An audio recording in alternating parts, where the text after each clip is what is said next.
I'm going to start the meeting. We may have some more people come in, but I'll start the meeting. Point 1 on the agenda, apologies for absence. Do we have any apologies for absence? Yes, Chair, we do. We have Councillor Simpson, Councillor Patterson, Siobhan Brown, Kath McAvoy-Carr, Ricky O'Farrell, Jane Lothian and David Thompson. Okay, thank you very much for that. Well, I'll go to the minutes of previous meetings. We have minutes on, I'll start with the first set, Thursday the 8th of July 2021. Can I ask that they are approved as a true record? Agreed. Yeah. Proposed by Councillor Watson, seconded. Okay, that's fine. And then the second set I've got is from Thursday the 12th of August. Again, can I ask that they're agreed? You wasn't here, no. Anyone who was here? Agreed. There we are. Thank you very much. Right, so disclosure of interests. Any members' interests to declare? Nope, I'll carry on then, and we'll go to point 4 on the agenda, which is the report of the Director of Adult Social Care and Children's Services, an update on the epidemiology. I knew I was going to struggle with that. Epidemiology of COVID-19 and on the Northumberland COVID-19 outbreak prevention and control plan. I'll pass over to Liz. Thank you very much. I'm going to try and keep this relatively brief. So just sort of to put the discussion into context, really, these two graphs are looking at the numbers of cases on a daily basis comparing Scotland and England, and this is data up to Tuesday. And just to note, the scales are different, but what you can see from this is that there's a very similar pattern to those trends in cases, and although the size and the length of the peaks might be slightly different, actually, you can see that the same sort of trends are there. I think what is noticeable from this data, particularly looking at Scotland, is that Scotland have seen a really rapid increase in cases, which started before schools went back in the middle of August.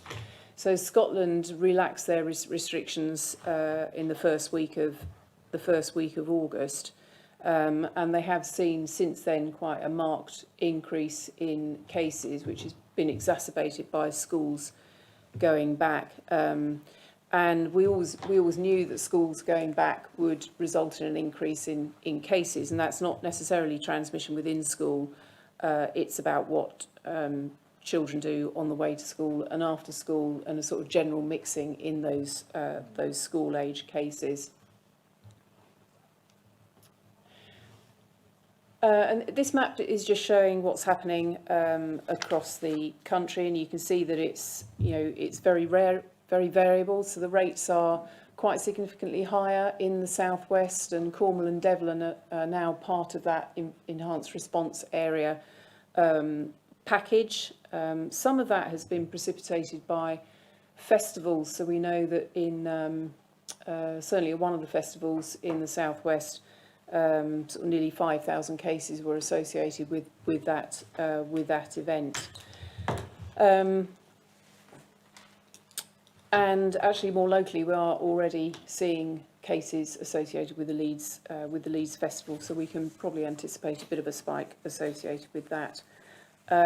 From a prevalence perspective, because of course this map is just looking at the number of cases that have actually been confirmed, but as I've said before, there is an ongoing surveillance process in place by the Office of National Statistics, and from the most recent data, which is data up till the end of August, about 1 in 70 people on average in England were infected at any one time. Again, a bit of regional variation. So in the southwest and in Yorkshire and Humber, it's about 1 in 55 to 1 in 60, and in London it's about 1 in 83. So as I've said before, the number of people who are testing positive is only the tip of the iceberg. There are a lot of people out in our communities who have got infection, and probably a significant proportion of which who don't have any symptoms at all. From a regional perspective, this is just the LA7 groups of local authorities. You can see that there's a sort of general upward trend, which reflects what's happening across the northeast as a whole. And across those 7 local authorities, including ours, they're either sort of roughly the same. They'd be roughly the same over the last few weeks, or they're starting to increase. But of course, Newcastle, Sunderland, Durham have got the added complexity of university students returning in the next few weeks. This is our dashboard that's updated daily. So a couple of weeks ago we were seeing about 112 cases a day. We're now seeing about 150 cases a day. It's increased by just under 20% in the last 7 days, but there is quite a bit of fluctuation in case rate, so it's quite difficult to really say in any certainty what's going to happen. But we have seen a notable increase in the numbers of cases in 10 to 19-year-olds, which is pretty much what we would expect. On the good news side, cases in over 80s are coming down, and they're roughly stable in other age groups. And then from an NHS sort of acute trust perspective, this is the data for Northumbria Trust, which is obviously not just Northumberland patients, it's also North Tyneside patients as well. So again, pretty stable in terms of cases in hospital, but of course not all of those cases will be in hospital because of COVID. From the perspective of patients in mechanically ventilated beds, and again, these are patients in beds, not patients that are necessarily being mechanically ventilated. Some of these patients will also have respiratory disease, which has just been exacerbated by COVID. But again, it's been sort of fairly stable over the last week or so. And then from a deaths perspective, we have seen quite a significant increase since the beginning of sort of July and August, and actually had quite a spike during the week where we had 5 deaths on the same day, which isn't on this particular data set. And again, that's pretty much what we would expect to see, because as you know, there is quite a bit of a lag between cases, admissions and deaths. I think probably a good thing to just remind you of at this point is that a lot of the people who have unfortunately passed away, and a lot of the people in hospital have had 2 vaccinations. And although the vaccine reduces your risk of developing severe disease or dying, it doesn't necessarily prevent you from becoming infected. So even in people who've had 2 vaccinations, age is still a significant risk factor.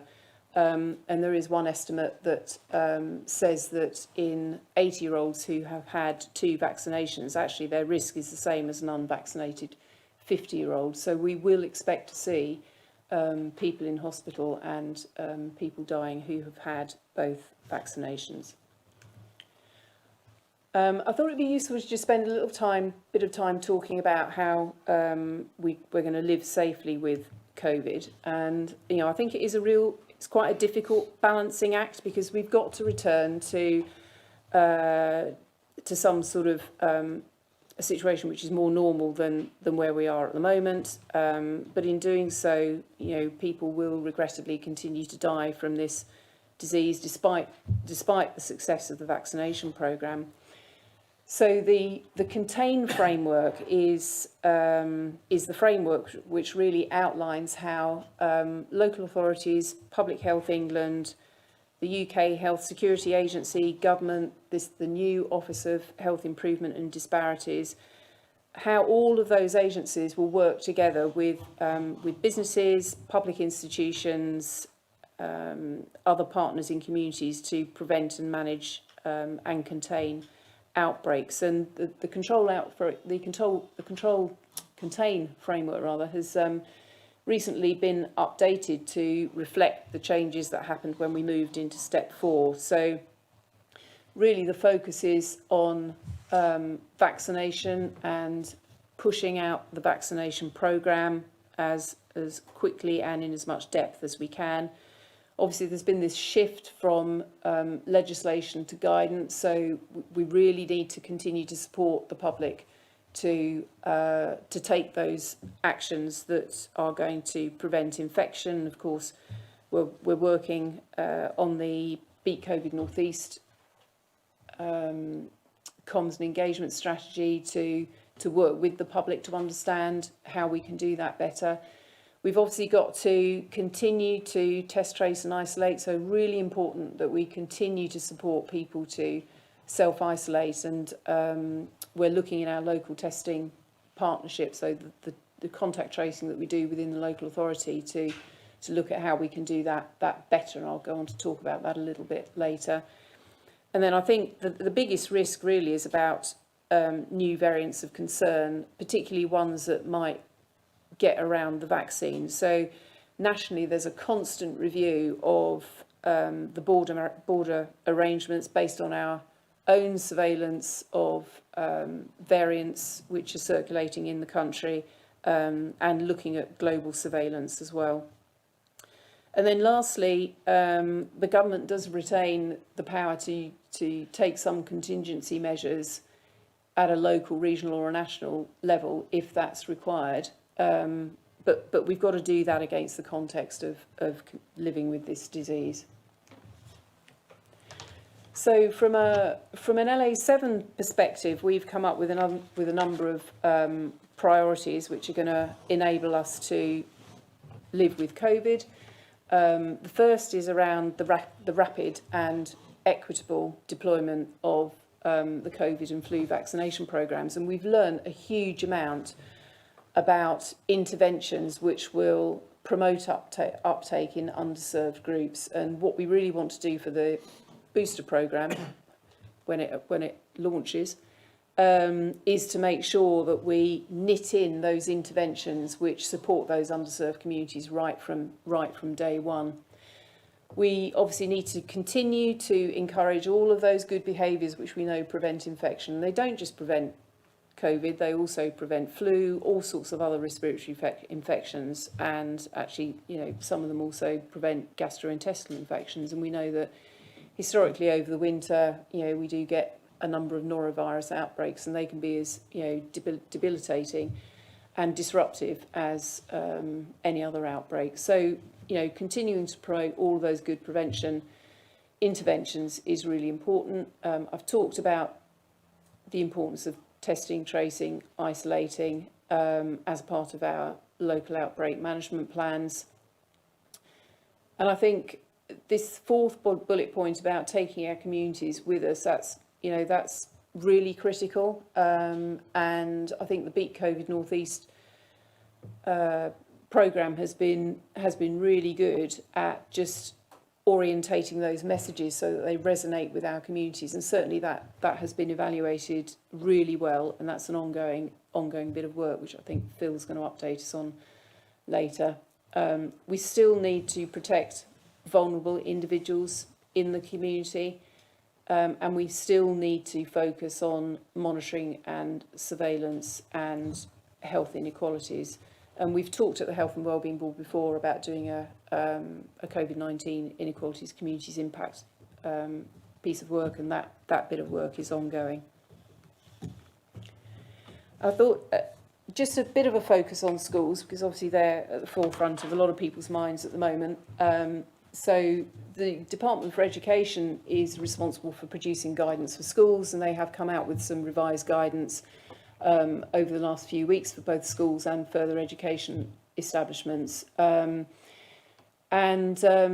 What's become apparent is that there will still be some really close working required between schools, Public Health England and its successor, which is the UK Health Security Agency, and our education teams within the local authority, because there are some areas of the guidance which need a bit of additional support from us as a local authority to just make sure that we ensure that all of those people who should be self-isolating are self-isolating.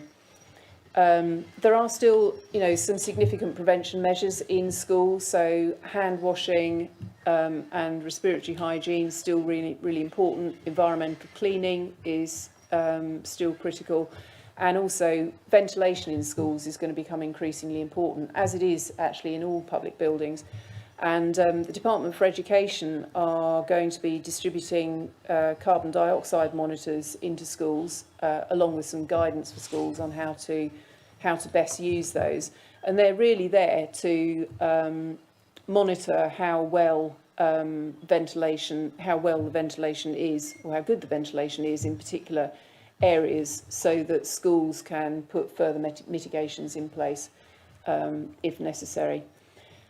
Obviously, schools are continuing to test, and if we test people, we find cases. So that's another reason why we'll anticipate cases going up when schools, as schools are going back now, because actually it's this week that children are being tested.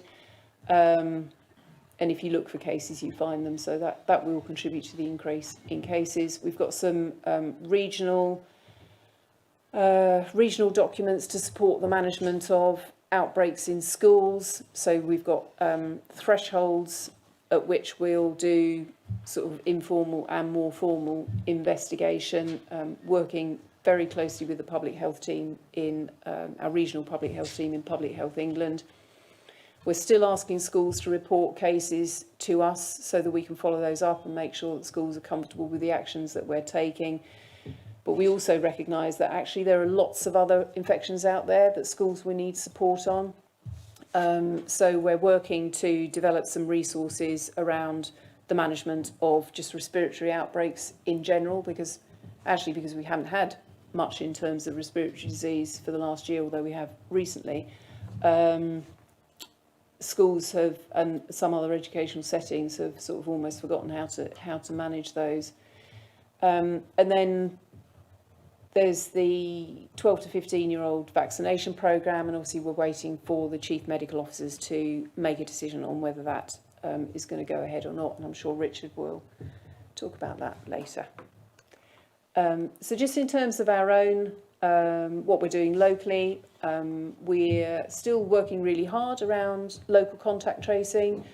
We're still just focusing on those individuals who have not engaged with the contact tracing process in the first 24 hours.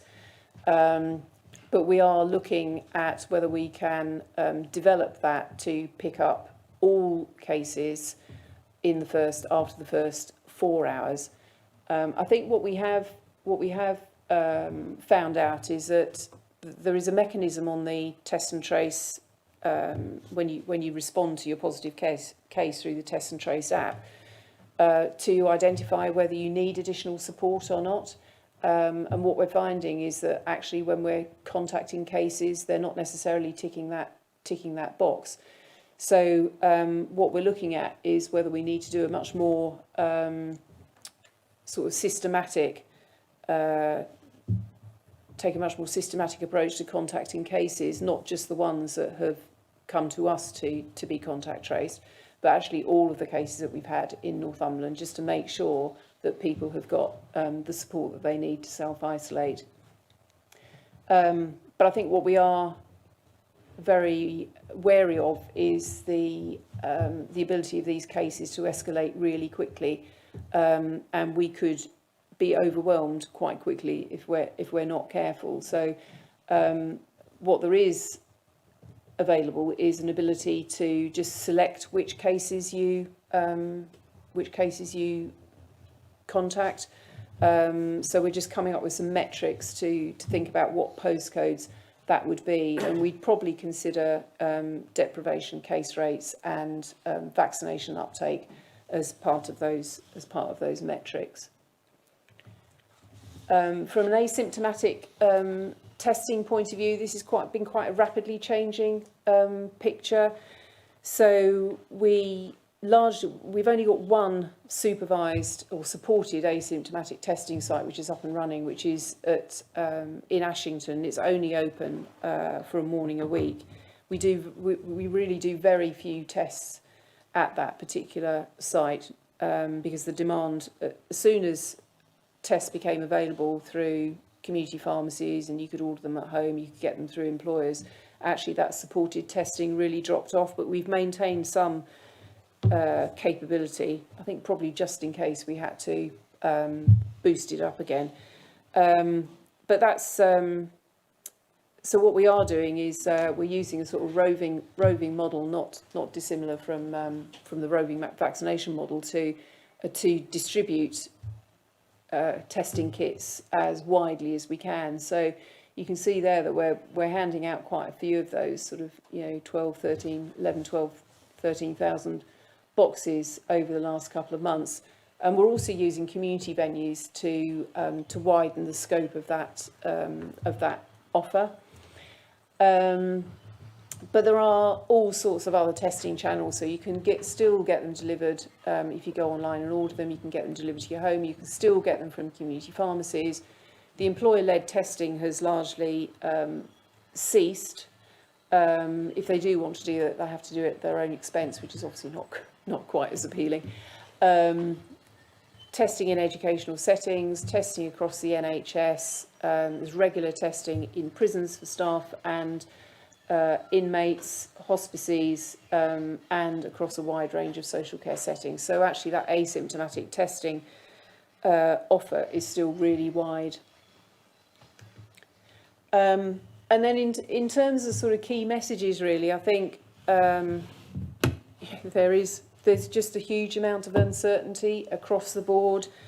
So that there's a lot of uncertainty with the vaccination programme in terms of the 12 to 15-year-olds, the booster programme, who it's going to be directed at, when are we going to get the supplies to do it, when is it going to start.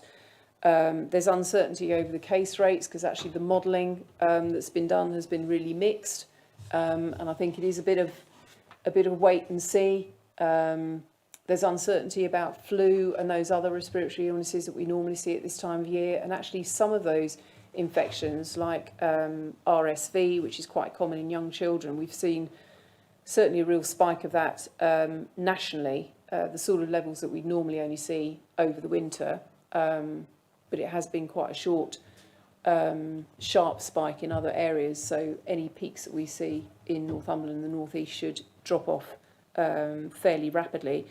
And of course we don't really know what's going to happen with flu, because over the last year or so we haven't had much flu because we've been in a lockdown scenario, and all those behaviours that we've been doing to prevent COVID also prevent flu. So that is a real unknown, but clearly the worst case scenario is that we have a peak of flu and a peak of COVID at the same time. And then we've got just multiple variables that are interacting and interplaying all at the same time. So we've got the easing of restrictions, we've got the changes in how people behave in terms of social distancing, the use of face coverings and testing. We've got issues around the duration of immunity, because obviously we didn't know what the duration of immunity was going to be when we started the vaccination programme. These are all things which we're learning about as time goes on, and we don't really know what the effect of schools returning will be, apart from the fact that we'll probably see some sort of increase. So there is just a huge amount of uncertainty, and also at the as we're coming towards the end of the pandemic and we shift towards a situation where actually this infection is just endemic in our country, you do often see funny things going on with case rates. I think generally, in terms of the acceptable levels of infection, that's going to be very much influenced by how the NHS can cope. And at the moment, they are, the NHS across the board, from primary care to acute trusts, are under a significant amount of pressure. Activity has really escalated over, escalated quite a bit over a long period of time. So huge amount of pressure there. I think fair to say that the workforce is, pretty exhausted, and of course we're now asking them to deliver the flu programme and the COVID booster programme. So I think, you know, my message is as always is just we need to continue to be cautious, just to get us through the winter, because the last thing we want is you know, additional pressure over the winter months. So I'm going to hand over to Richard now, hopefully. Or, oh, she's doing that. I'll just pass over the zapper then.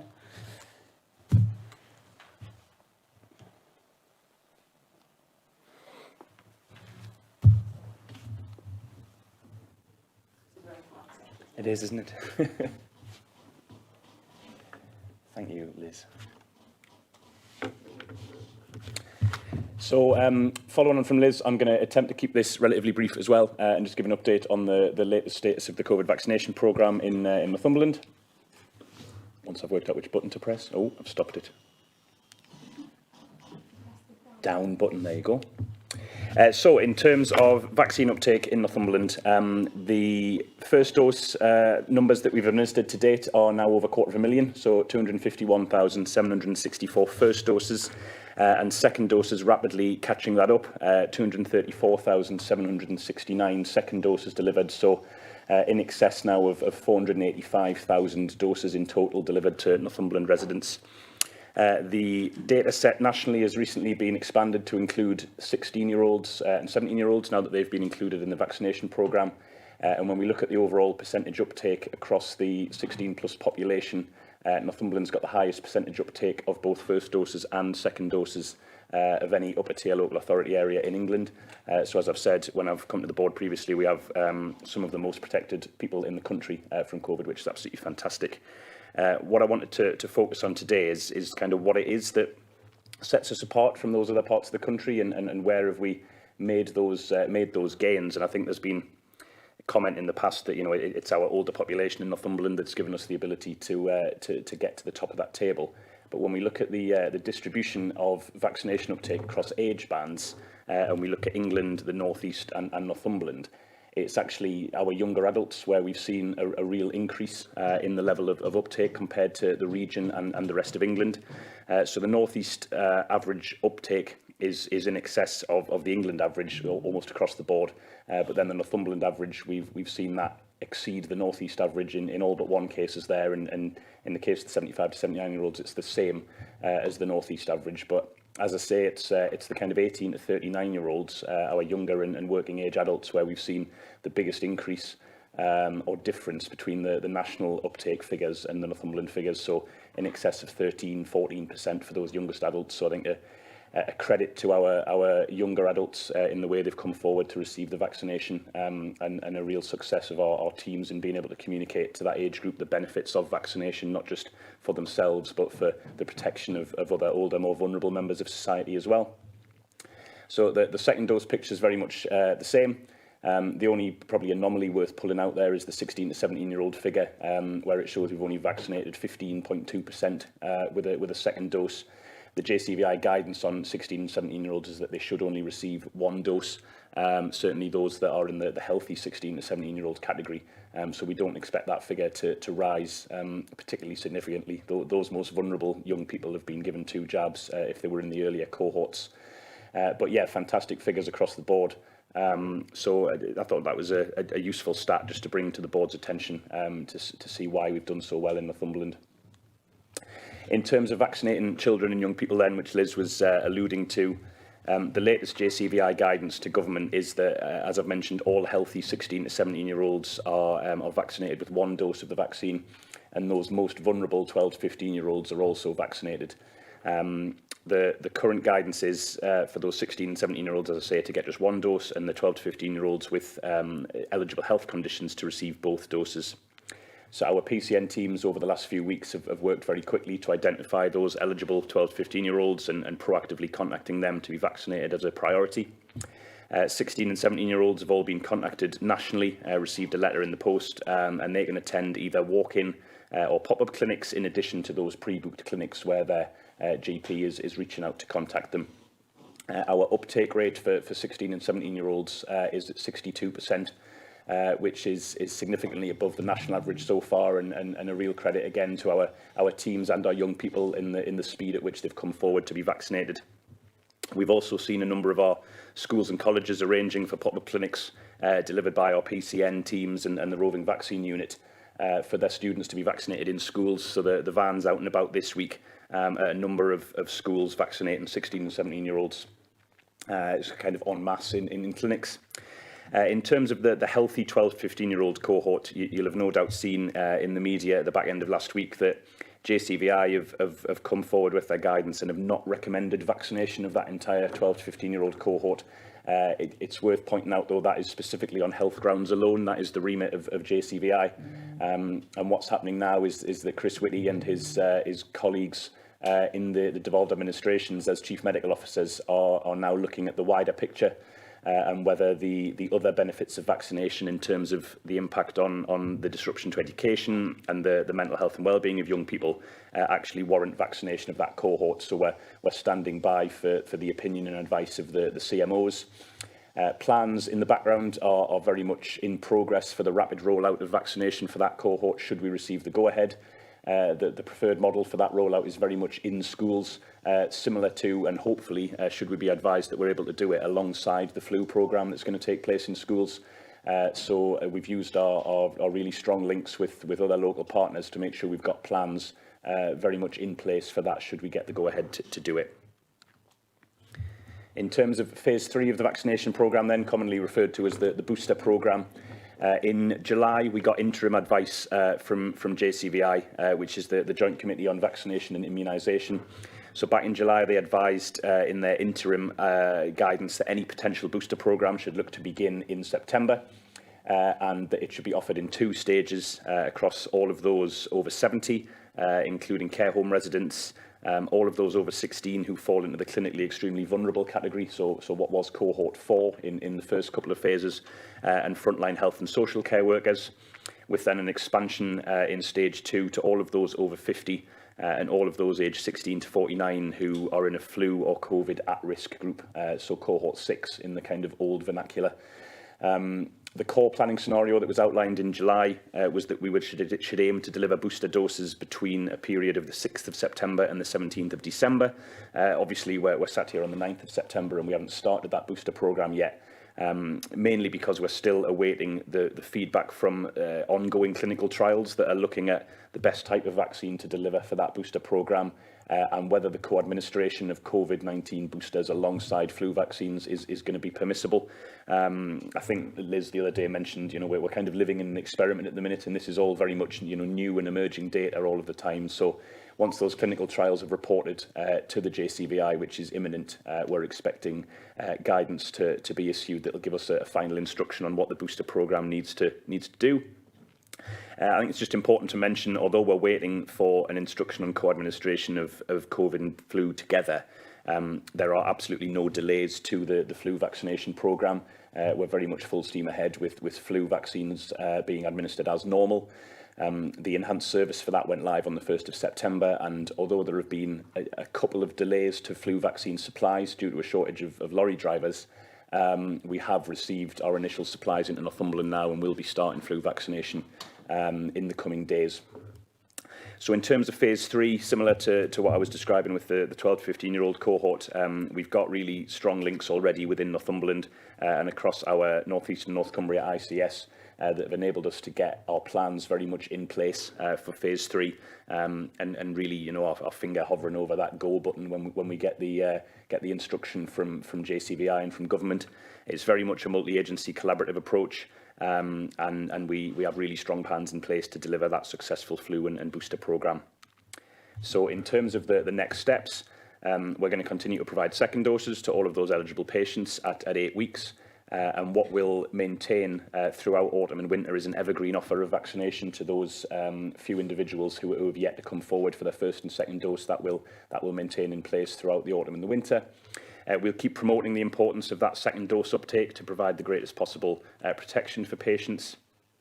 Certainly at the moment, we'll prioritise vaccination of eligible children and young people whilst we're waiting guidance for phase 3.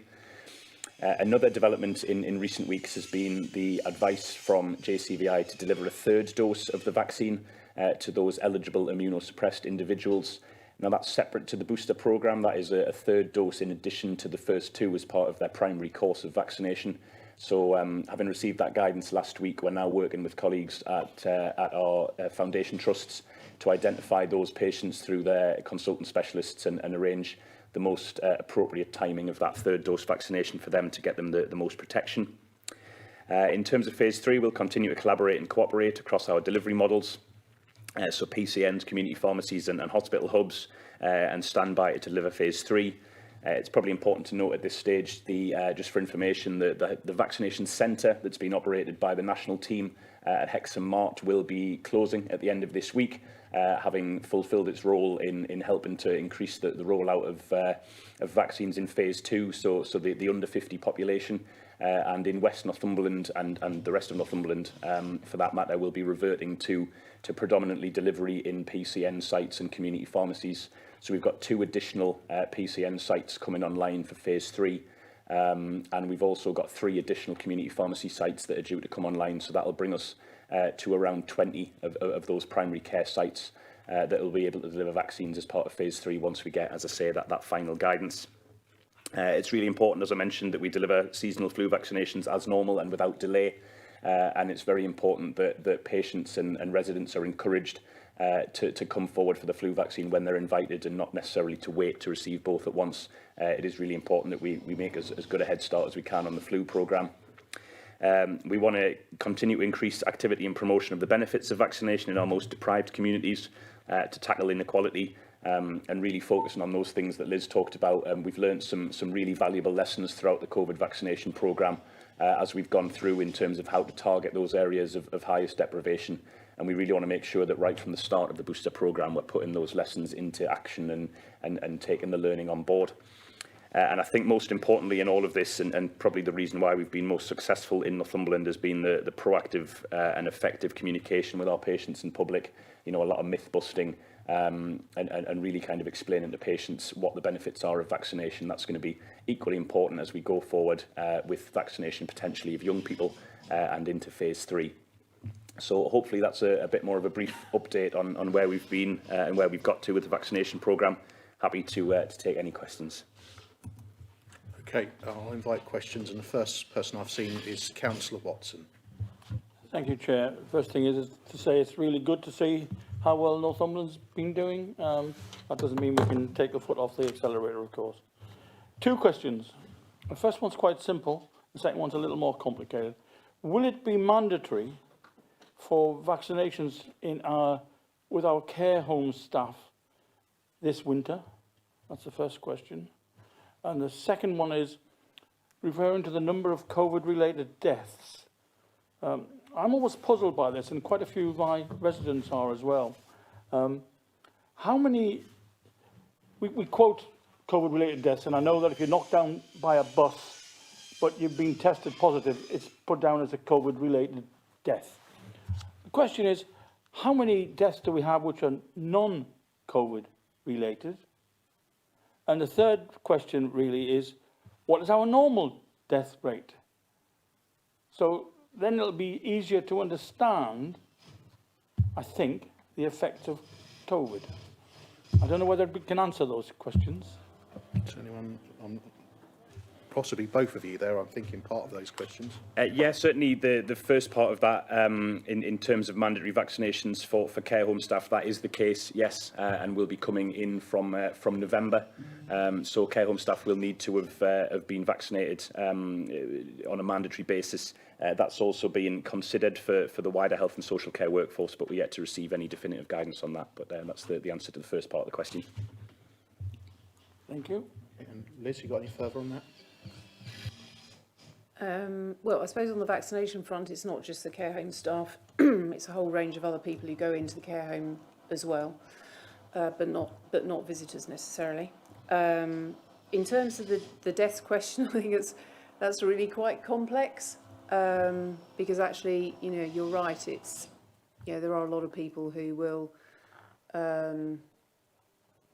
have had COVID, and it will that won't be why they've died.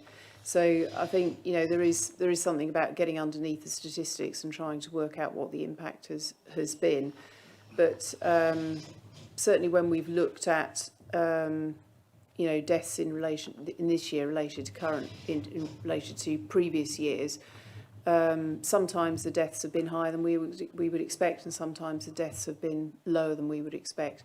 But I can do a bit of a deep dive on that for the next meeting, if that would be of any use. And I hope it's not too much work for you, but it would be a very interesting set of figures. Yeah, no, we can do Thank you that very for much. you. Thank you. Is anyone? Councillor Renner-Thompson. Thanks, Chair. There's been a lot of talk lately about the vaccination of children and the it being voluntary, or they've got to have parental consent. Can someone explain that, please? Explain that better than I've tried to explain it. So, I think the consent for the 12 to 15 vaccine in children is quite complex. Obviously, some children will have the wherewithal to give consent themselves, and other children will require parental consent. And of course, there are significant issues around consent for vaccinations in general, or some vaccinations in general in children. I think this one is, particularly problematic potentially. I suppose we're sort of awaiting a bit of guidance from the centre about how we approach that. I think it's particularly difficult when one parent supports it and one parent doesn't, and when there is a discrepancy between what the children want and what the parents may want. So all of those things are issues that we need to work our way through as part of the implementation process. Okay. Further questions at all? Could I just ask a quick question? Yes, please? yes, Councillor. I think it's a really positive and successful story around the vaccinations. Thank you for that. I suppose just doing the elementary mathematics, there must be a cadre of people in our population that either have refused to have a first and second injection, or we haven't been able to reach out to them for whatever reason.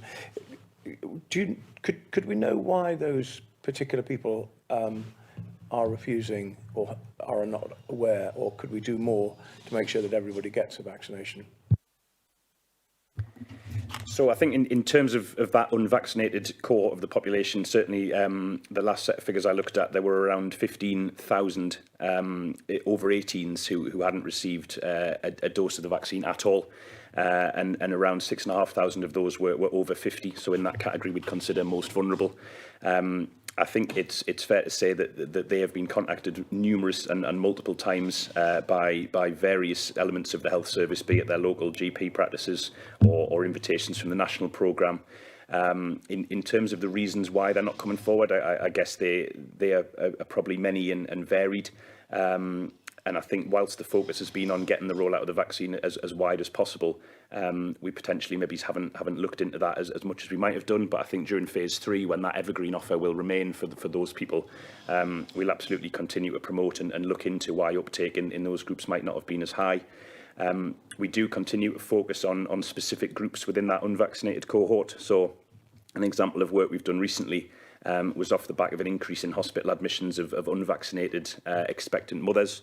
And since then, we've moved really quickly to do a piece of work in partnership with colleagues in the midwifery department at Northumbria to proactively reach out and contact all of the expectant mothers, particularly in our most deprived areas, to have a one-to-one conversation with them to understand their concerns about the vaccine and kind of bust some of the myths that they might have picked up from social media or other sources.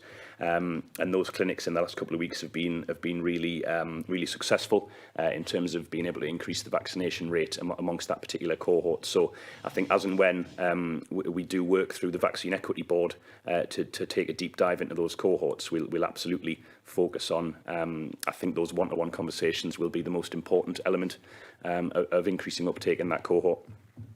Yeah, thank you very much. That's really a brilliant effort. Thank you. I just would hope that if we as a county council can do anything at all to help in that, either through our comms or our public health side of things, I hope you will ask us to. Absolutely, yeah. We're working very closely in cooperation with Liz's team and the comms and engagement team across the council at the moment, and we share all of the details of our walk-in clinics and that sort of thing. So we'll continue to build on those strong links that we've got. Liz wants to come in there.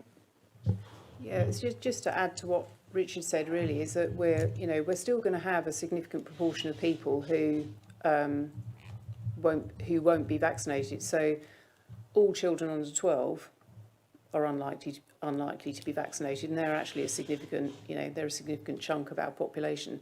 But in terms of the 15,000 that Richard was talking about, I mean, really there are three reasons why people don't get vaccinated. It's either complacency, confidence, or convenience. So there are very few people who, actually say, I don't want the vaccine.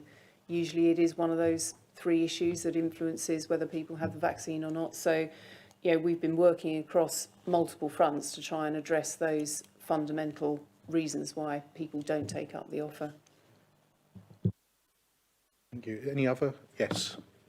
Hi, it's Ross from Northumbria. Just to complete that conversation, really, you may have seen some of the work we've been doing with people who were against the vaccine, essentially, and it subsequently become very ill. And we've been working jointly with the BBC to host an interview with someone who was very seriously on that critical care, urging people to get it, and saying that he changed his opinion since he'd become so ill. So we are continuing to do that to try and use some of the people who previously were sceptical and unfortunately become very ill, and sort of people hearing it from the horse's mouth, so to speak, and that has had quite an impact, I think, in terms of the general populace. Thank you for that. Any other questions or points there? Can't see any hands, but I'm just going to speak from the chair's position, because it's absolutely stark and delightful to see those figures about Northumberland being at the top of the table, and particularly you talked about 18 to 39-year-olds, our younger population. Well, so someone who's 39 next month, I'm happy to be in that bracket. But what I'd say is it's sometimes people that age get a bad press for engagement with community activities or national health programmes, what have we. So I think we really do need to shout from the rooftops how proud we are of our residents in, this area with the most challenging geography in the whole country, that we've got to the top of the charts on various measures on first dose, second dose, and with those younger cohorts. And I think that's absolutely something that we need to celebrate, but also, as we say, not take our foot off the pedal and carry on with the programme. And I thank everyone who's been involved with that, really. So on that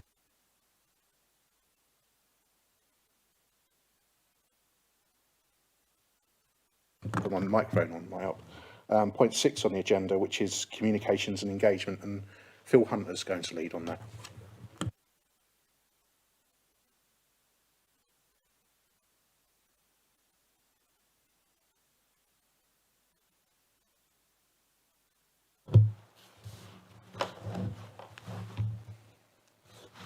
So, thank you, Chair. I'm just going to give a brief update on communications and engagement activity, and this really links in with what Liz said earlier on the priorities slide, and the importance of communicating key COVID messages in a clear, simple, and as far as possible in a positive manner.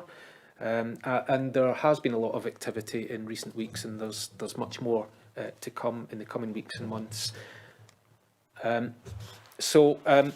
The team, working with partners and other colleagues, are continuing to amplify national COVID messaging. This includes the latest updates, guidance and advice. It covers everything from encouraging people to wear face coverings or to meet friends outdoors, to explaining the different types of testing and how to access it, as well as encouraging people, of course, to be vaccinated when eligible. We are also sharing local messaging from the CCG and the Trust, as well as posts on including how to stay safe, the COVID dashboard, and where our community testing distribution vans will be day to day. We continue with our ongoing work, so we are supporting the outbreak prevention and the control wraparound groups that Liz touched on. We meet regularly with the LRF communication cell to engage with communication teams across the region and coordinate activity. We are, of course, keeping MPs and elected members well briefed. I hope you'll agree. Colleagues are regularly attending the Government's Cabinet Office communications updates and taking the required activity following those. We've supported and continue to support the recruitment of the COVID community champions and make sure that they are supported with weekly updates to communicate within their communities. As I mentioned earlier, we are working closely with LA7 partners on our regional Beat COVID North East communications activity, which includes the Keep the North East Open campaign, vaccine hesitancy work and the development of the next phase, which is badged Acts of Kindness. Quick update on the community champions. So a total of 55 people have now signed up to be community champions, which is really positive, and 28 of them have completed an induction programme so far. In terms of communications, the team are providing them with the latest information, advice and guidance on COVID, so keeping them really up to date. And of course, they help us by sharing clear information to their community to help them make informed choices to stay safe. The champions receive weekly updates, they take part in regular question and answer sessions, and they have scheduled contact with the relevant COVID officers. And they can also submit questions at any time if they become aware of any issues or questions from within their own communities, or they have any questions about COVID generally.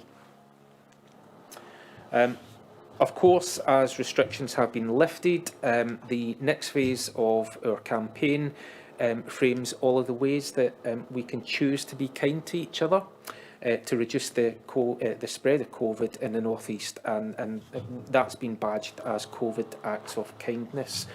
And really the essence of the campaign, it's a reminder to everyone in the region that there are small and, we would say, straightforward, simple choices that we can make to tackle COVID with kindness.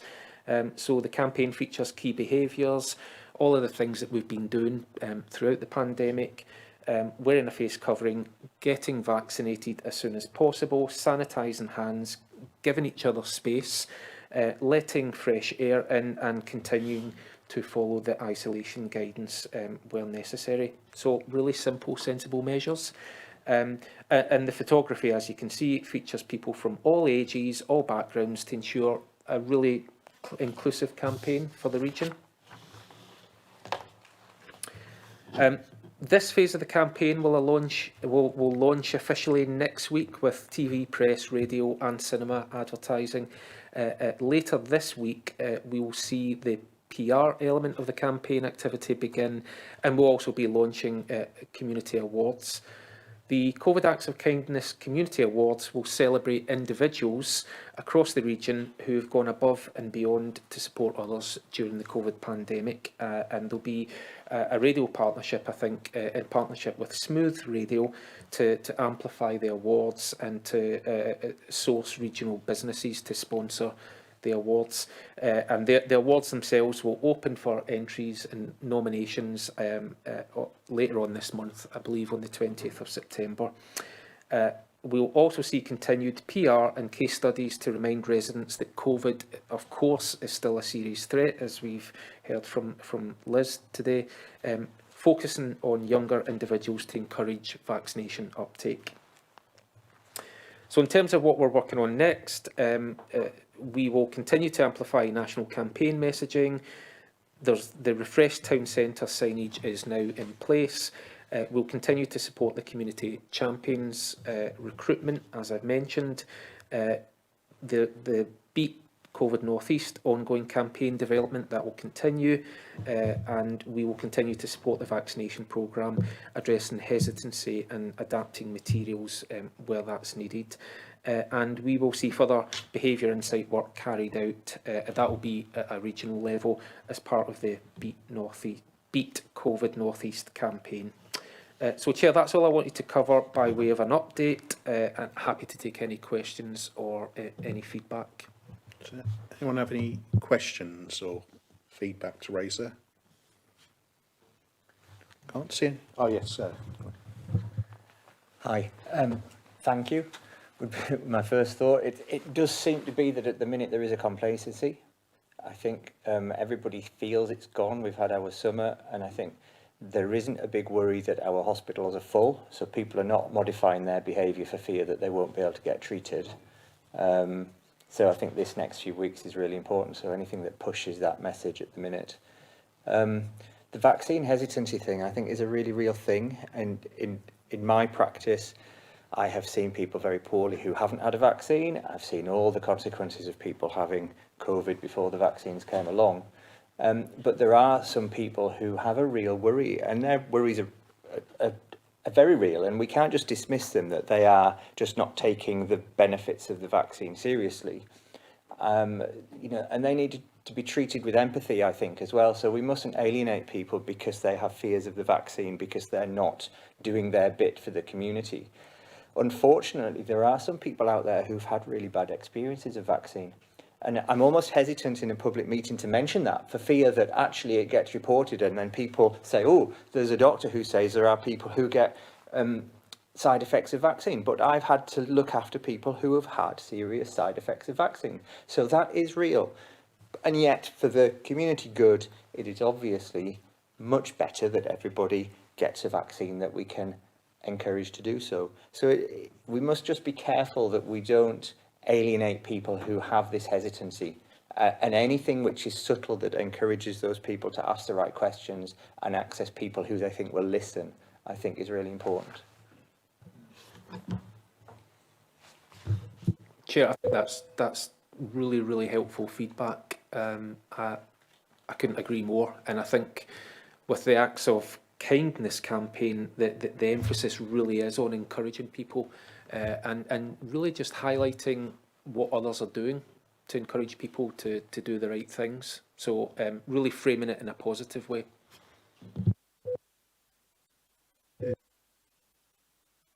Right, that's better.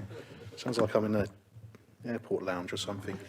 Jeff, and then, did you want to? No, Just wondering, Graham, how would someone know that they're likely to have an adverse effect to the inoculation? So how can you give them any advice? I mean, surely your advice has to just be take the vaccination, because you don't know, they don't know, nobody knows if they're going to have an adverse reaction, surely. There's a huge amount of uncertainty, you're quite right. Often people will come forward with a history of allergy that they're worried about. And there are very good guidelines about who and should not receive, determine on their history of allergy. So some of that is about informing and educating that the risks that they perceive are less. There are other people where it is the fear of that very small chance that they get a significant side effect, and that there's an awful lot of social media out there which people will go to first, and if you want to understand the risks, there'll be a lot of people out there who are willing to explain in great detail what those risks are, and that's a real challenge when you're with somebody to try and reassure them, when actually also in the act of the reassurance you also have the thought in the back of your head that you could absolutely reassure somebody that it's not going to happen to them, but it might. And then where does it leave you? So you have to try and do this in a kind of realistic way as well. So it is a challenge with those individuals, and they're often very well informed, and it can be a real task to try and unpick the issues for them. So I think we also have to ask that there will always be some people who will just not have the vaccine. I think that's a realistic position, that you will not get to 100%. okay. Any other questions or comments? Can't see any. I've just got a very quick one. It's about COVID passes and the publicity around them. from what I read, that they might become more commonly needed or requested. I recently attended a Premier League football match and I was asked to download that on my phone for a COVID pass. And I don't expect that's hugely known out there about how you go around doing that and such like. And if we are going to be asked for them from, well, I read press reports maybe the end of this month, what's the comms strategy around that? So I think on that one, Chair, we will very much follow the lead or take our lead from national government on that one. I think we're awaiting more materials from the Cabinet Office on that one. That's my understanding of it at this point. Okay, thank you very much. Because I expect there's going to be, so if that does come in, we're going to need more management. You know, people are going to need scanners and all sorts for various, you know, establishments in the county which wouldn't be used to it, and what have we. Yes, Ralph. Yes, with all the concern here about spikes when people return, I think it's also a thing that we've seen in the community from the voluntary and community sector is there's a lot of people, especially older people, who have got so used to being locked down, isolated, kept away, that they're very nervous about coming out. And so restarting groups which are, for example, luncheon clubs has been very difficult. The people who help at luncheon clubs are often as old or older than the people who are receiving the meals. And so there's that as well about encouraging people out, letting them know that it's safe, because the longer their isolation goes on, the less good it is for their mental health, and that isolation is quite severe, and it's been going on for a long time now. Okay, I think we'll all share that concern, absolutely. Councillor Renner Thompson. I just have a question. I listen to Radio Borders mainly, and that's a lot of messaging from the Scottish Government, and they run radio ads very, like, almost in every ad break. There's a Scottish Government advert about COVID and whatnot. Are we doing the same with our North East radio stations? Yes, we are, Chair, and that's something that's going to continue as part of the new phase of the Acts of Kindness campaign. I don't have all the details of sort of the various channels that will be on, but I can get that for you, Councillor. Thank you. Any other questions or points? It's maybe for Liz and here as well. Rates in people who have been vaccinated seem to be rising. And therefore there's that idea about how do we communicate to those people still the importance that if you have been vaccinated, it is still, your role is not to spread, if you see what I mean. And we focus very much our discussion about getting everybody vaccinated this morning, but actually to me that's not the issue about the COVID that's circulating now. Many of the people who I'm seeing who are getting COVID now have already been vaccinated, but it's the risk that they spread it to somebody that hasn't, all the implications of that. So just, it's a subtlety, I think, in this, but has that come into the thinking at all? Yeah, I mean, I think we maybe need to frame our promotion of the vaccination programme in a different way, but I think the issue of how we explain to people that actually we would expect to see the majority of people in hospital becoming unwell to have had 2 vaccinations. That's just a sort of artefact of the numbers, really, but actually trying to explain to people why that is the case is quite difficult to do, because it's quite complex. Okay, any other points there?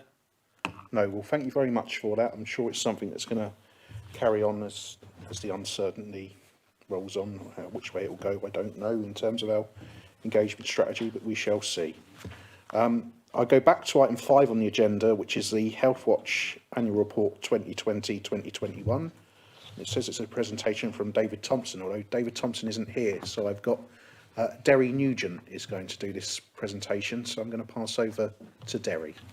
Thank you very much, Chair. Oh, yes, let me have the clicker. Thank you very much. Thank you very much. Yes, David sends his apologies. As you know, David would normally be here. He's actually at a meeting with our national body today talking about integrated care systems. As you can imagine, Healthwatch England has got quite an interest in the ICS, and especially as we sit within the largest one. So they're very, very interested in what the North East has to say. So that's why, unfortunately, David's unable to be here today. So he does send his abject apologies, because he does like this particular meeting to present the annual report.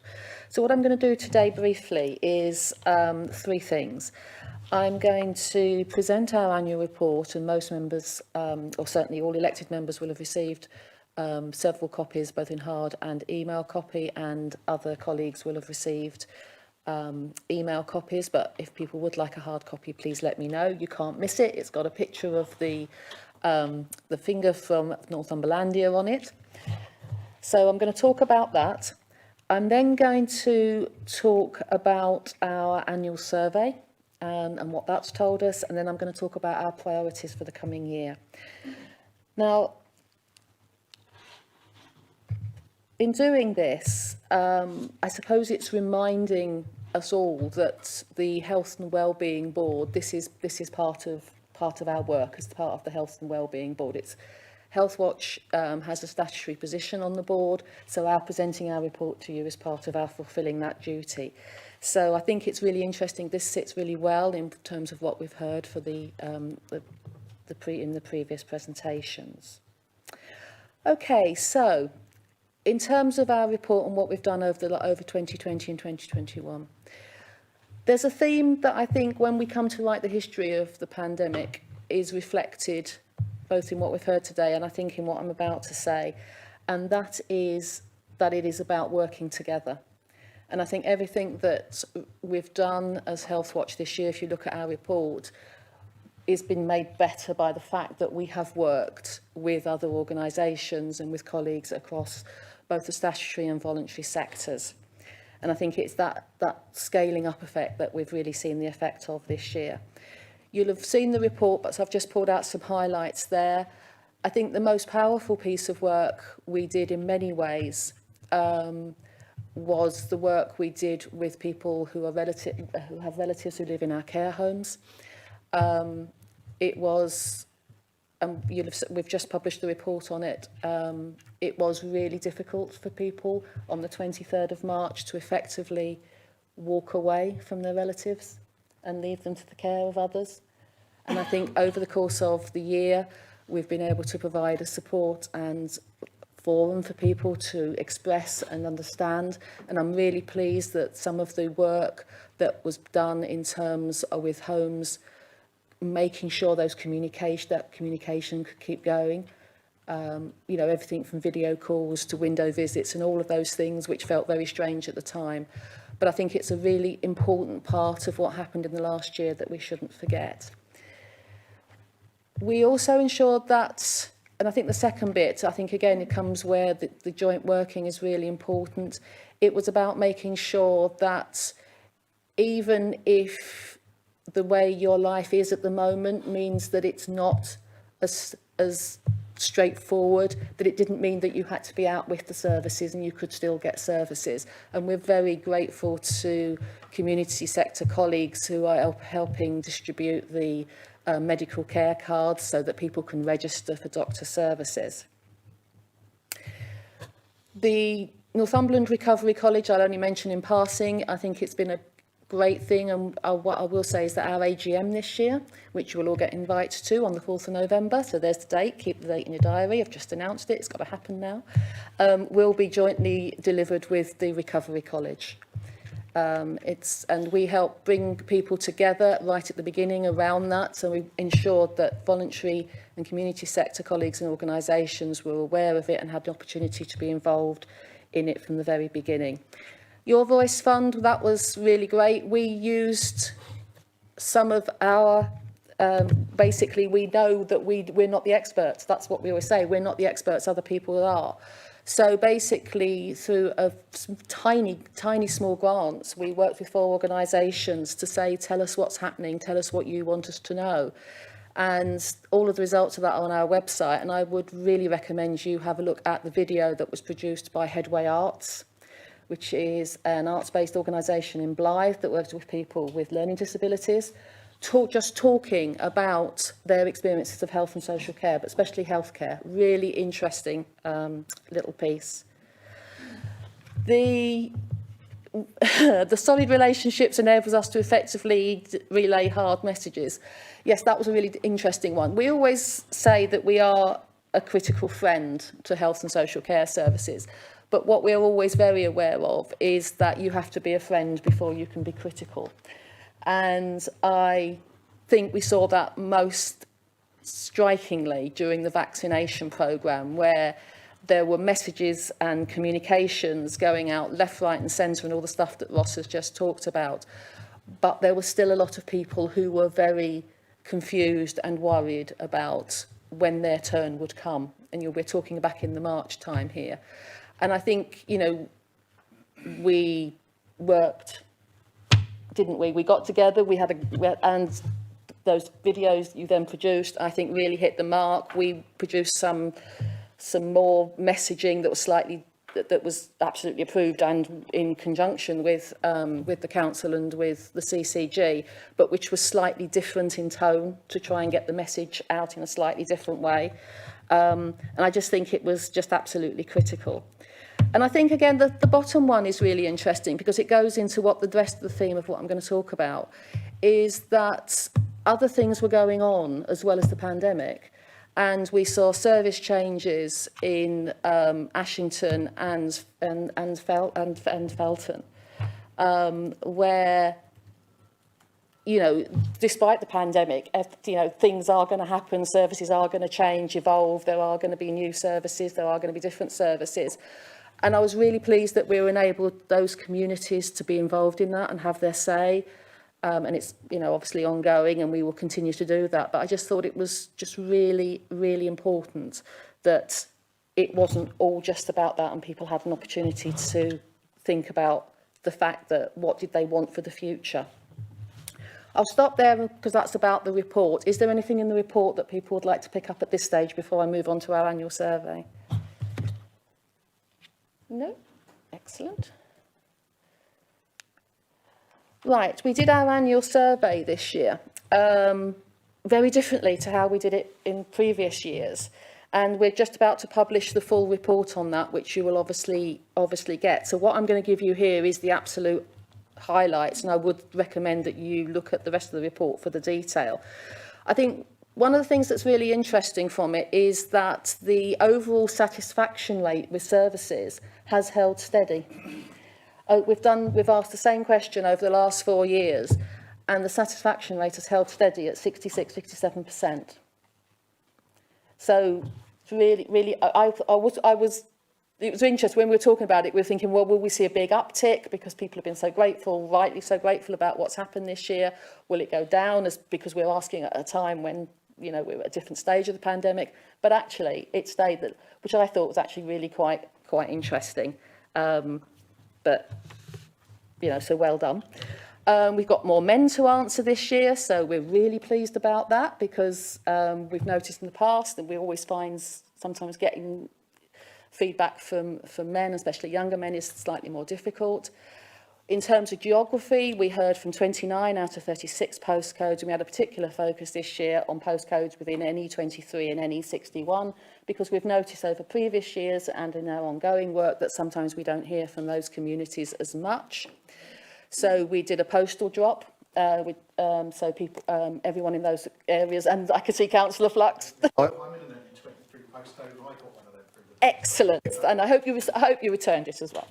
And I think that is I think that was instead of us getting out into community settings, because we couldn't do that at the exact time, although we are now doing that again. What we did notice, though, that we've got a slight gap around Wylam. So we were quite surprised about that because we've had a lot of feedback around the Wylam area this year, but we'll obviously need to look at, in other years, but we'll need to look at what's going on about that part of the valley. But that could just be that, you know, everyone's happy. Who knows? But what the big message is from the annual survey, and you'll see this when you get the report, is that it shows both what people's experiences have been of health and social care services in the last year. So what has happened to them. But it also shows what their concerns or their worries are. And I think this is really, really interesting because we ask people in the survey, what is it you want us to focus on? What is it that's important to you? Or what do you think, you know, what are you thinking about at the moment? So what was it coming through quite strongly is that it was about what has happened, but also what might happen. And that leads us very clearly into this whole issue about what recovery from COVID is going to be about and what people's concerns are going to be about. So as I say, keep a lookout for it. We're trying to think of a snappy title at the moment, so if anyone's got any ideas, I quite like what Northumberland told us, but you know. But if there's but you will see the report coming through in the next couple of weeks. Okay, any questions on that at this stage? No. Okay, so having asked people what they thought, what are we going to do about it? Oh, sorry, I'll talk a bit more about what people told us, sorry, before I work on to what we're going to do about it. Social care. What people said about social care is very much about, I think, two things. One is about what happened during the pandemic and the things that people either experienced or their relatives experienced, and what their hopes and aspirations are for social care in the future. I think this is very much in line with the concerns we've heard nationally and certainly around the announcements in the last few days, that people's concerns are about a reform of the social care sector, making it different, making it better. People concerned about monitoring of care homes. I mean, obviously the CQC are now, their monitoring framework is back up and running. That was, you know, care homes are, I mean, social care has widened care homes, but care homes are a really big concern coming out of the pandemic. Quality of care, and again, that is that wider service system level issues around how can care be made much better by the inputs. So that focus on training, support, and all of those things. So it's the inputs as well as the outputs of care. So people are expressing, and again, it's that, think back to what I said about what has happened, but also what people are worried about what might happen. So that was really an interesting finding from there. But the other thing which came out very strongly was this was a wish for support for independence in older age around social care. And again, this fits very, very neatly with the council's move towards independent living and supported enhanced supported living. And I think there is a real flavour for that and a real value for that in the community at the moment. So that was around social care, what people were saying they wanted to know. Healthcare, some of this you're not going to be surprised about because must be the stuff that you're hearing all the time at the CCG. I can see Richard nodding. I know counsellors are getting this through your surgeries, getting this in the community feedback. Access to GPs, dentists and mental health services. Access to GPs was the biggest issue out in the survey. It was the biggest piece of feedback, and we are still getting it. I was picking up some stuff yesterday in terms of late surveys that had come in, because people are still sending them back, and it's interesting. It's still coming through, and it's still coming through in day-to-day stuff. And that's access really around all the things that we know, really: physical contact, phone contact. Just that how to engage with GP services is a real concern and a real experiential issue for people at the moment. And dentists are dental services really coming up as an issue. We are getting daily reports and issues coming up now, and it's, as you'll see when we talk about the priorities, we've really bumped it up. And the other issue that came up quite strongly was the recovery of cancer services. And I think, again, this was quite interesting because it was one of those things where people hadn't necessarily experienced a delay or anything at the moment, but they were concerned that that those services were going to be available. So again, it was that concern level of response that we got there. So that's, as I say, that's what people were telling us through the thing, through the survey. Any questions on that before I move on to what we're going to do about it? Yes. Oh, sorry. I'll go to Councillor Watson and Councillor Sanderson.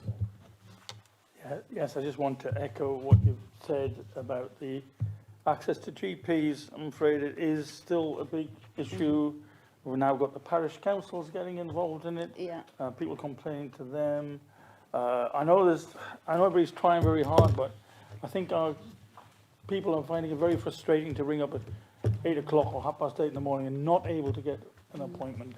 I don't know what the answer is. I really don't, but it is, I know, a growing problem. Glenn? Yeah, thanks. I mean, I'm curious to know why we're getting the problem with GPs. I know they are completely committed, all of them, to helping their residents, but the GP contract that was signed some years ago, I thought covered access to patients in a fairly straightforward way, so I'm not quite sure where that stands at the moment. Secondly, I'd like to know what the problem is with dentists, please. Yeah, well, I'm happy to take both of those. I mean, one of the things I should say, first of all, is that we are working very actively with the CCG at the moment as part of the engagement group, access to GP engagement group, to actually make sure that we understand what the problem is, they understand what the problem is, and that there is hopefully something that can change. I think the issue with dentists that we're finding is two things. And I would say that I was talking to colleagues in other northeast areas yesterday, and we are all experiencing the same thing. We're all seeing an uptick in inquiries about dentists, which therefore suggests it's a system issue rather than individual practices. Two things: one, finding an NHS service, and the other thing that people are finding at the moment is that and individual circumstances and individual issues will obviously determine a lot of it, but are having to find a new service. So that their existing practice says, actually, you need to go and find another service, and trying to find that, and then trying to maybe find out more why, and making inquiries and appealing and all of those things. So there's both an equity issue and a rights issue, I think, around some of the dentistry stuff. But as I say, the prevalence of what other health watchers are experiencing suggests that there's a wider system issue as well. Thank you. Right, so that's... Just 1 second. Yeah, sorry. Just to try to answer, well, okay, don't start that. The CCG acknowledges that people find that accessing a GP is difficult, and we are working very hard to try to work out how we can improve that situation. There isn't possibly enough time here to explain all the reasons why. However, it essentially comes down to a supply and demand issue. The number of people seeking help is more than it has ever been. And that's not just a COVID thing. That was there before COVID. COVID has changed, but I don't believe there are less services available in primary care because of COVID for those people requiring urgent care. There are different ways of accessing care, but there is not less care because of COVID just now. Long-term condition management, yes, that has been impacted by COVID. So all of those annual checks and keeping people well and all of the preventive measures has been a challenge because of COVID, because of a lot of our staff and resources have gone across towards providing the immunisations. There are also, so there is the increased demand, and the workforce has not kept up with the demand. And some people have chosen to leave the profession early, and some people are choosing not to work full time in the profession. And then this comes down also to the definition of what is a GP. So if there are fewer GPs and there are more people, it will understandably be harder, but also services are having to transform so that where historically you may have seen your GP, you might now be asked to see a nurse practitioner or a pharmacist or a psychologist or a physiotherapist as your first point of contact. And that's a huge transition for a lot of our population, because they perceive that they should be seeing a GP. And so a lot of what we hear is, I can't see a GP and I'm not satisfied with the other options I'm being given either. And that's a case of us having to educate and inform that actually to provide the quality of care, that's what we need to do. So it is complex. I would be more than happy to have offline conversations with anybody if you want to explore it further. But I think it is very easy to become very critical that people are not working hard enough, and that is certainly not the case. And I think I'm glad you've said that, actually, because I think that is part of why we're involved with the engagement groups. I think there is a lot of messaging, because you're right, they are the messages that people are worried, why are they seeing a nurse practitioner rather than, and I think that's absolutely right. But I think our concern would always be the speed with which change can happen, because that's a cultural change. And I think the messaging around how people perceive what a general practice is, but at the end of the day, people are still coming to us and saying that. So I think you're right, it's about messaging and it's about all of those things, about how we all think about how we use services. But we need to recognise that people's experiences here and now are going to shape that as well. So yeah, really keen that we continue to be involved with the CCG around developing those changes. Okay, anything else? Right. I'll move on to our priorities then. So having heard all of that and reflected on all of those other things we're going to be doing for this year, these are health, social care and communication are our 3 strategic priorities. So access to primary care, not a surprise. And with the dentist thing, as I say, we're probably going to be working with colleagues from other areas as well, because I think that's probably going to be more useful. Mental health services. Last year we did various pieces of work around young people. Again, I think it'll be interesting to see how we focus that priority down. And I think we may be looking at picking up on maybe different aspects of mental health services as we go forward, as people start to experience the use of different services. And we've actually, under health, we've actually prioritised sight loss. This came up through our work, the Your Voice work that we did, where one of the grants that we made was to Northumberland County Blind Association, who we also worked with during the pandemic in terms of doing support calls to their clients. Some very interesting experiences of people with sight loss in the county, which we want to explore, and about how people find their way through various different systems to find their support. What we've not done at this stage, and I must stress it's at this stage, is that we've not prioritised cancer services, even though there was the concerns about the recovery of services were mentioned. And that is because of the context in which we sit and how our services sit nationally and the progress that they're making in terms of catch-up. But what we are doing in terms of that is that we will continue to monitor that situation and any feedback that we get around people's experiences of cancer services, and obviously we'll work with community sector and statutory networks around cancer services as well. But as I say, it's not that we're not doing anything, it's just that we're waiting and seeing on that one.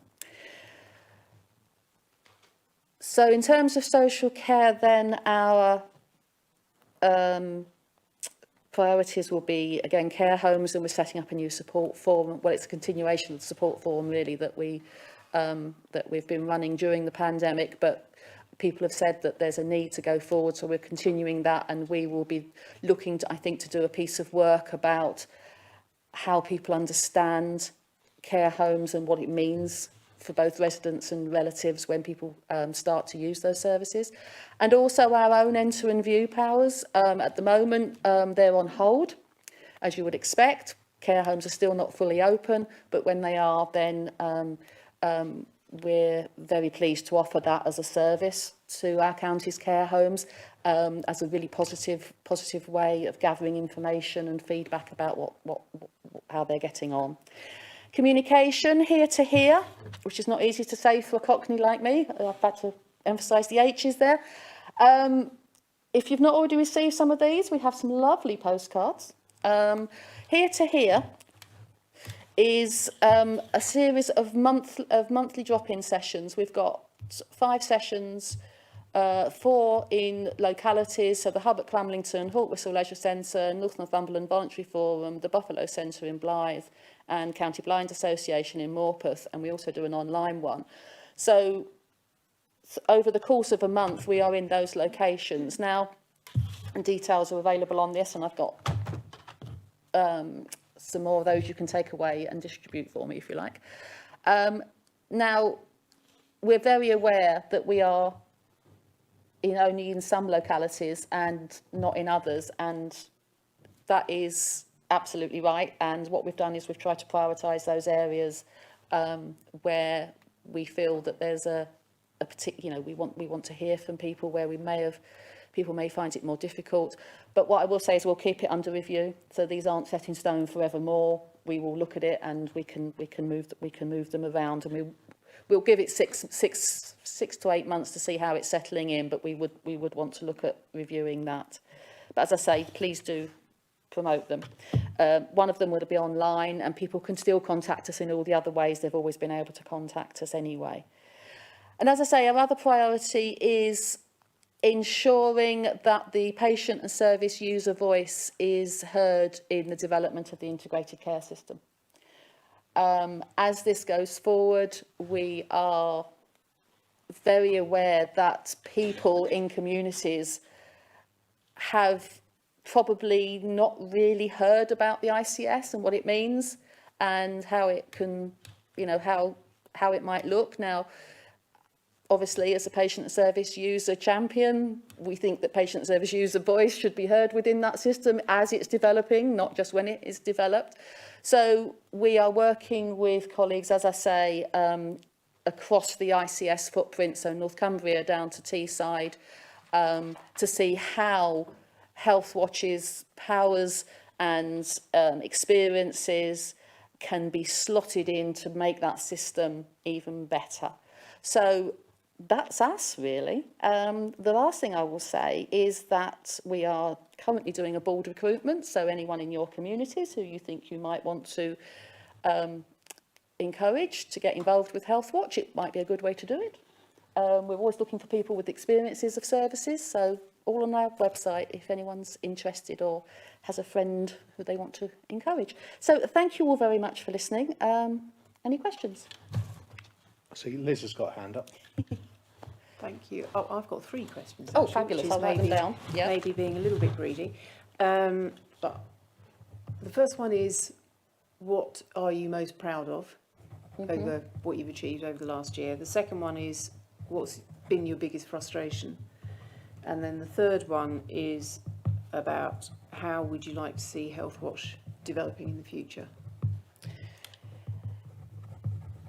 Yeah. I think the thing that I'm most proud of is that as a very small team of 4.5 full-time equivalents, plus 12 volunteers, plus our board, we have been able, we've just kept going through all the pandemic, we never closed our doors, but I'm most proud of the fact that we have developed really good relationships. And I think we've strengthened relationships both in statutory and voluntary sector, and that has enabled the knowledge of Health Watch to be got into communities better. So I think that is the thing I'm most proud of, that we've kept going and we've been able to, really get the message out there, and the fact that people have still been able to come to us when they've needed us. And I'm really proud of that. So we've continued to give a service. Biggest frustration, not getting out to see people. I think that's always a frustration. Our response rate to the annual survey this year was less than last year. I mean, it was still over, you know, what I think we could have expected. So it's a frustration. It was obviously, but that's, you know, that was a frustration. But we've got out there now. We're doing it.